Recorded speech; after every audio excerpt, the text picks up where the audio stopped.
How y'all doing? I hope you're doing fine. This is the 13th installment of the Exile Challenge. Hopefully it doesn't go much further past this week or this book. That would be nice, but we'll see. We'll see what happens.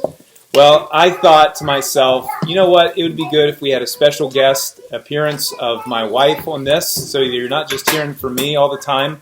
So I thought I would just bring on my wife, Charis, read James chapter 1 to her aloud. And so, Charis, what were your thoughts about James chapter 1 as I read that? First of all, just the highlight of how awesome God is and how good He is to us, that He is with us through our trials. It's all worth something, that we can ask of Him, and we have need. And then with that greatness of God, and it carries on into the end of chapter 1, about how God is so much greater than us, offers us His great salvation. And yet our humble position that we have to humbly accept who He is as God, and then come to Him and ask when we're having hard times. And He doesn't reproach us for our need. He doesn't look down on us because we are frail and human, but He graciously gives to us all that we need. And just so greatly loves us.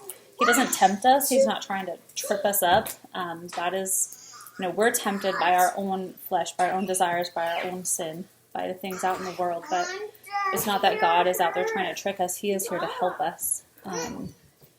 And so I think that comparison by how high God is, how great He is, and yet how humble we are, and that He reaches down to help us. Well, I thought as you were explaining that to me when we were talking about it, that I hadn't really thought about James chapter 1 in that way, just the aspect or the theme of humility that's kind of rampant in there. Sorry for my child that's in the background right now.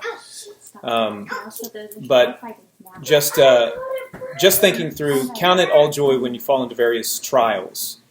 The humility it takes to have to count those times joy because of what can actually happen in our lives as a result of being patient in those trials. We have to demonstrate humility in, one, acknowledging that we don't have wisdom, and two, then asking God for wisdom.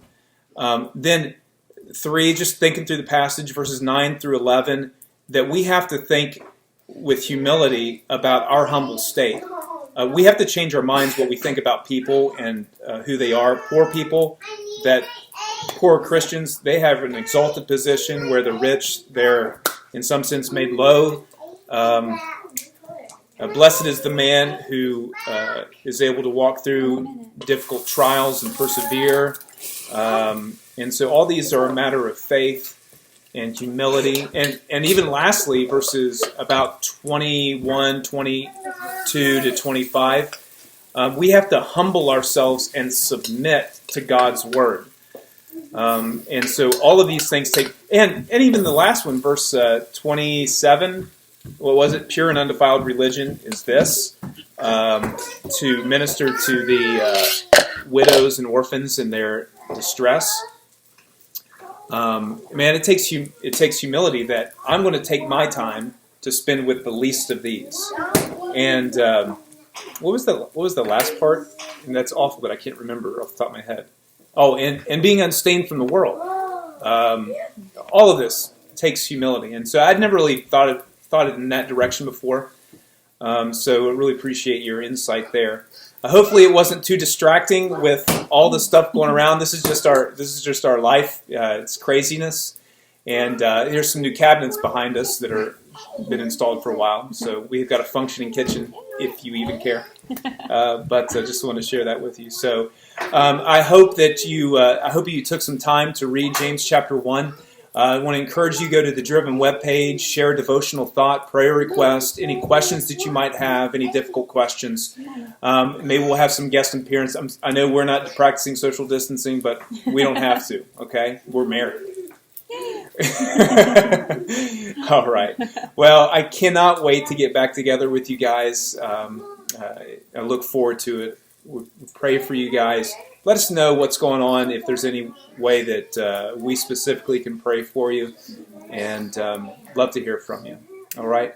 Hey, you guys have a wonderful day, and God bless.